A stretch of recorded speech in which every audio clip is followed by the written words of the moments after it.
All right, what's up, guys? It's Mitch or Deity. I'm gonna make this video now, and I'm gonna put it toward the beginning of the new player guide, probably as like the first video. So if any of you guys are getting into Epic 7 and wanting a guide to follow, I'm creating one on YouTube. I've been working on it for the last month, and with this guide series, I am going into it with a different perspective than the normal like advice you would get from the like existing player base. So one of the reasons I'm doing it is because I am wanting to try to get the overall like player base of Epic 7 to stick with the game for longer than they typically do.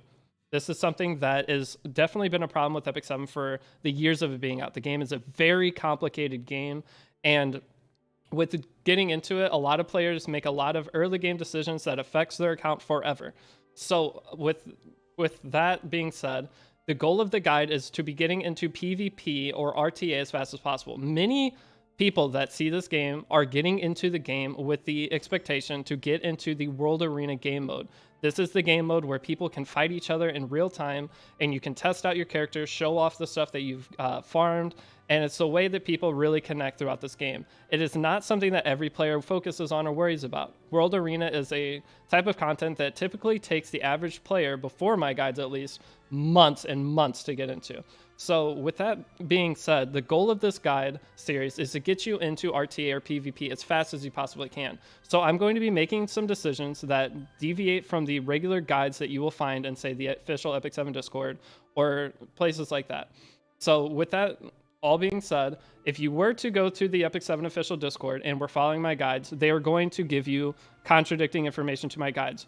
But they were still giving advice that will get you through the game. So if you're going in there and following my guides, yes, my guides are going to be different. There's reasons why I'm selecting each character and suggesting you do things the specific way, because I just did them to reach RTA Masters in 30 days with 80% win rate. That account is already in Challenger RTA and could probably push the champion over just a period of 30-something days playing.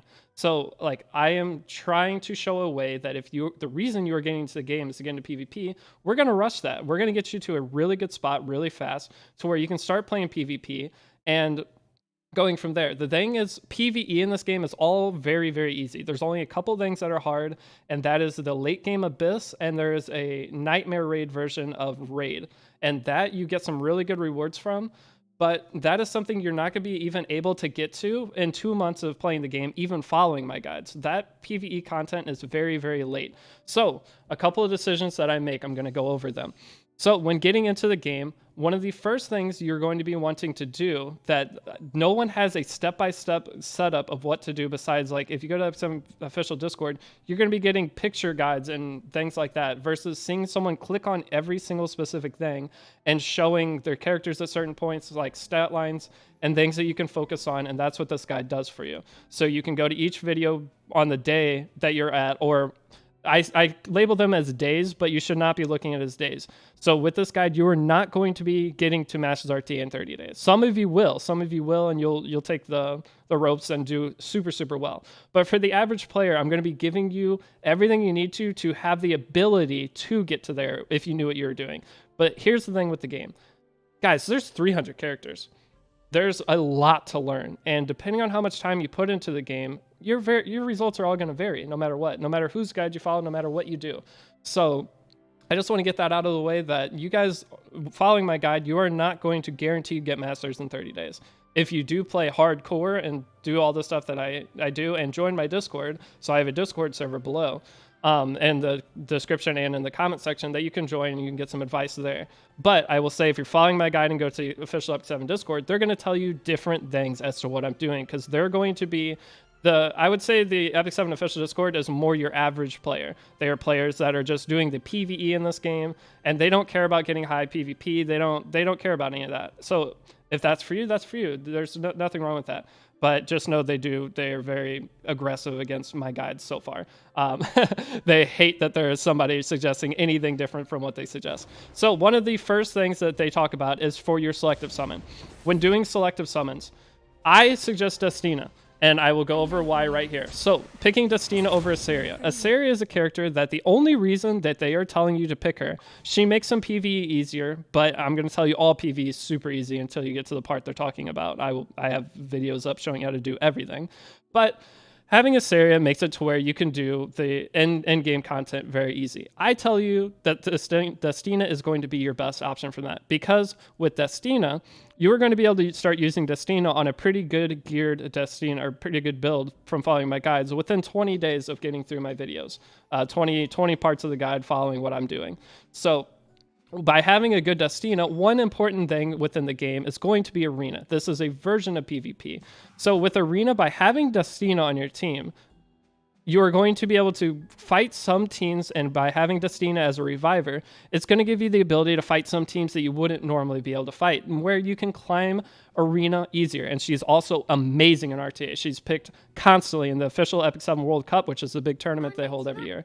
It is currently on there as well, that they are picking her in probably half the games right now. She is super, super good in PvP. So my reasoning for taking Destina over a Saria is going to be Saria will help you later, but Destina is going to give you some extra boost early on, get you into PvP faster, as well as get you to a point where you can maybe get to champion RTA quicker, giving you more Sky Stones per week. Getting extra Sky Stones per week is amazing, versus getting a little bit of extra progress 2 months later. So the earlier you get to higher Arena, the better, because hey, getting extra Sky Stones earlier is always going to be better.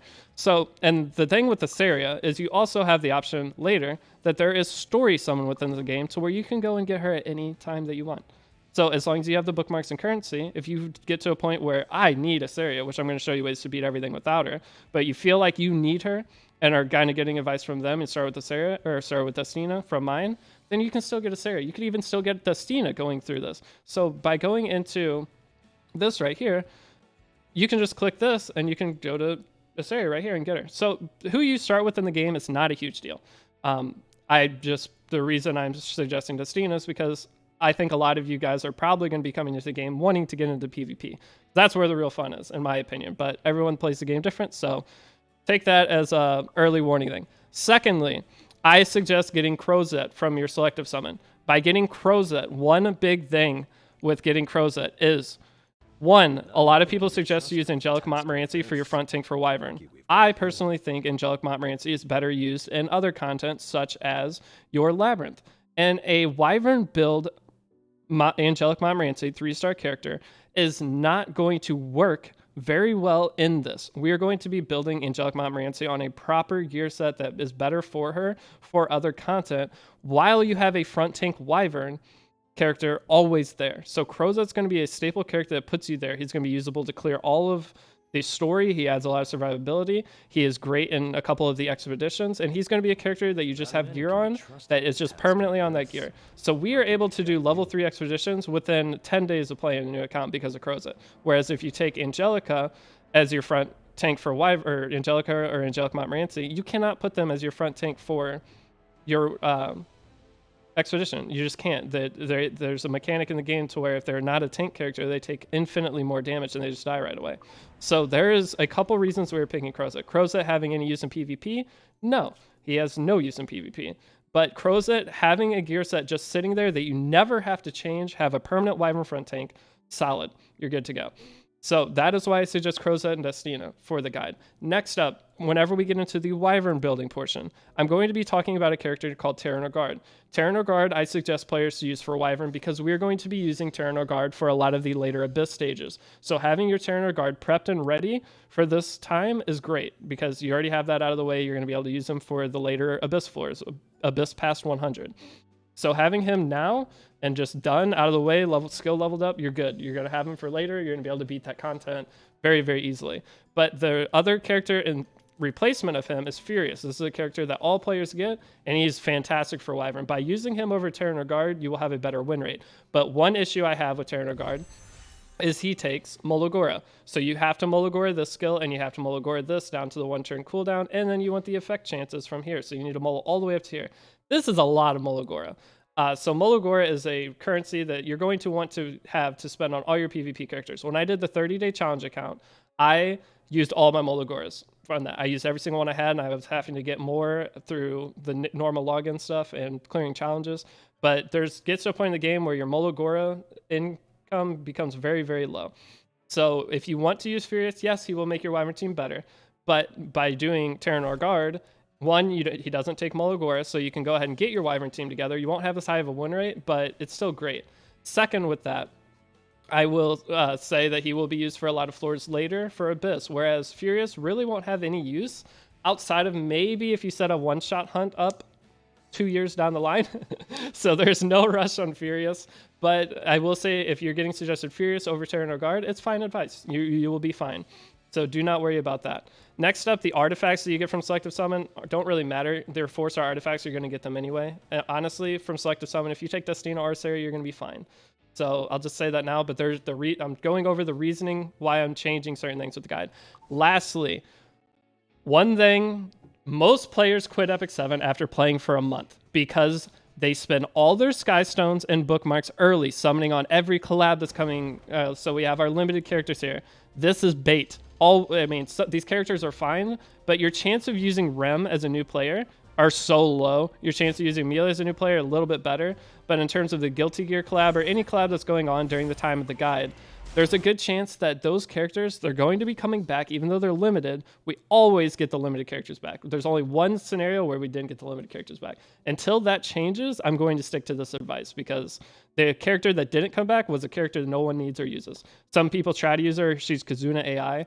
But the thing with Epic 7, I believe they learn from their Kazuna AI experience to where anytime they do a collaboration, they do a multi-year deal from the beginning, meaning that from the very start, they already have the next couple collabs planned with them, meaning that we are going to get those characters back. So there's that, but with the summoning, most players, when they quit the game and stop playing, the reason they do so or only play it as a hero collector game is they have a bunch of 5-star heroes. Look at this. I haven't spent any summon currency, and look at all the 5-star heroes I have just sitting here. And I can't gear them. I can't do anything with them. And the more summons you spend early game and Sky Stones you spend on summons, you just have this overflow of stuff that you're never going to touch. You're never going to be able to because you don't have the gear. So one thing I heavily push in my guide is you should be burning a very large majority of your early game Sky Stones to push content, make more 6-stars, farm unrecorded history, and do hunts, because by spending these Sky Stones to do hunts, it costs 12,000 Sky Stones to pity one character. So to guarantee you get one character costs 12,000 Sky Stones. If you were to spend 12,000 Sky Stones in Wyvern as a new player, farm just Wyvern, and craft your gear properly, guess what? You're going to have 3 to 4 characters geared for PvE, PvP, probably more because you're not going to be as stressed or as picky on the gear. So by farming all of that within early game content while you have the buffs up at a new player buff event for unrecorded history to get extra EXP, you get so much value out of this. So I heavily suggest not listening to people who say do not spend Sky Stones on stamina early game. I would save some. I would always save at least 6,000 Sky Stones. Never drop below that once you start playing. But early game, it's definitely super nice to spend your currency. Second with this, people are talking about hump buffs and buff events. Yes, there are going to be buff events, but for a new player, guess what? You have new player buffs going at all times. You have the ability to get extra AP, or not extra AP, the ability to get 50% extra EXP from doing regular unrecorded history farming. So with that, you are going to be able to get more value out of this than during a hump buff. A hump buff gives you 30% XP, but it gives you double AP. So both have great values, but here's the thing. Double AP events usually last 2 days, one of the first day, and then they have an all buff day. So saving your resources for a time when there's a buff, you're going to just lose out on progress on your account, where you are not going to get that much out of those 2 days. Those 2 days, you can only farm during those 2 days, meaning how much you're going to be able to spend currency-wise on those 2 days. Not a ton. You're going to be able to spend a decent amount, but it's not like you're going to run out of resources farming on those days. So from the very beginning of the game, it's worth already grinding. But those are the main concerns that I've seen from people talking about my guides. I'm going to put this at the beginning of the guide series so that any of you watching, you'll have full transparency. But my overall goal with this, guys, I didn't expect this to blow up. We've grown an unbelievable amount. Like, I think I've grown more in this last 2-week period than I have in 3 years of doing content creation combined. So my guides have merit. If you are curious of how my guides are working for people, join the Discord and ask. If you join the Epic 7 official Discord, they're going to tell you no. They're going to say follow their stuff instead. But if you want people who have been following my guides and their progress and how happy they are with their accounts, join my Discord and ask. You will see plenty of people that are doing so much better from following this than in the past. So there's some testimonial if you need it. But overall, I think this guide series has been an overall good thing for the community. We have a bunch of players who are getting into the game and actually have a step-by-step path to follow. And my overall goal with it is to get people to stick with the game. Epic 7's had the same revenue for years. We're not growing. We just have the same player base. Some people switch out, some people switch on. My goal is to get people to start the game and keep playing the game, not quit because they spent all their currency on summons, they can't gear any of their characters and don't know what to do.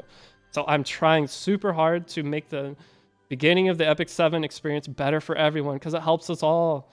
Like those of you that are super against the guides, imagine if we had an extra 20,000 people playing the game every day.